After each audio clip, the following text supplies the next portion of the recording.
আমার পিছনে যে স্মৃতিসৌধটি দেখতেছেন এটা মূলত 1500 থেকে 1600 সালে যখন ভাস্কো দা গামা ইন্ডিয়া আবিষ্কার করেছিল জাহাজ নিয়ে, সেই সময়কে স্মৃতিকে ধারণ করতে এই স্মৃতিসৌধটা তৈরি করা হয়।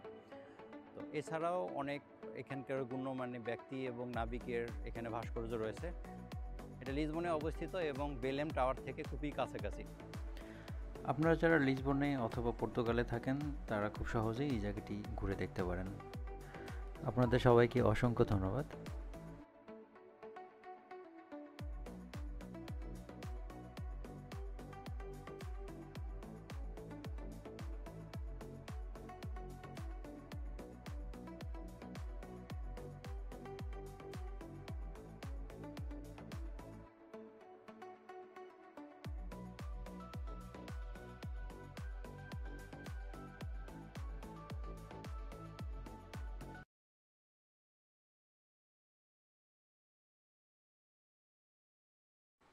দেখা হবে আবার অন্য কোনো ভিডিওতে। সবাই ভালো থাকবেন।